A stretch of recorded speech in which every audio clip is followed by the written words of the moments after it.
With the federal election coming in October, the Prime Minister is doing some critical name dropping. And that name dropping does not involve his federal competitors, but instead the Premier of Ontario. You heard some of that in the last story. CTV's Queen's Park Bureau Chief Colin DeMello joins us now with that. Colin. Well, Michelle, the Ford government is still reeling from a deeply unpopular budget this past April, and some public opinion polls have shown that support for the Progressive Conservatives in Ontario has collapsed, which is why the Prime Minister may be sensing a bit of an opportunity here to make Premier Doug Ford his primary foe.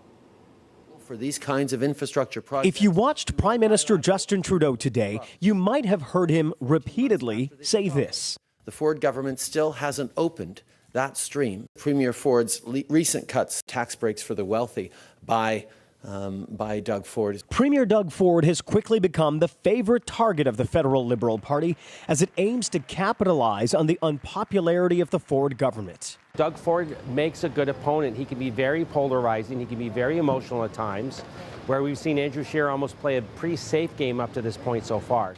Andrew Scheer, leader of the Conservative Party, the next Prime Minister of Canada.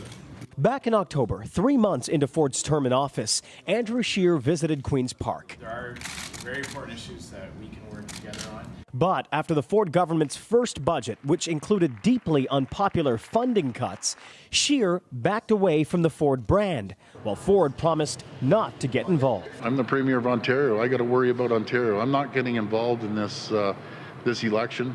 I don't care if it's green, orange, red, purple, blue, whoever gets in, I'm going to work with them. But the Prime Minister, it seems, is determined to drag Ford back into the fray. He was in the GTA yesterday to announce money for legal aid, money that was cut by the Ford government. And today, as Trudeau talked about guns and gangs, Ford was once again the focus.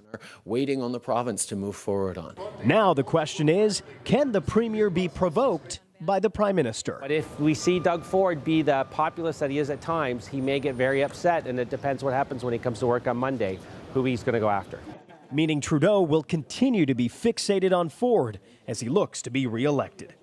Spoke to a couple of federal conservatives today. They say that internal polling has told them that this is going to be a very tight election. They acknowledge that. They say, though, that it may come down to 3 regions, parts of rural Quebec, parts of Vancouver, and, of course, the greater Toronto area. The Liberals have access to that same kind of polling, which is why they've invested so much into tarnishing the name of Premier Doug Ford here. Reporting live at Queen's Park, I'm Colin DeMello. Back to you.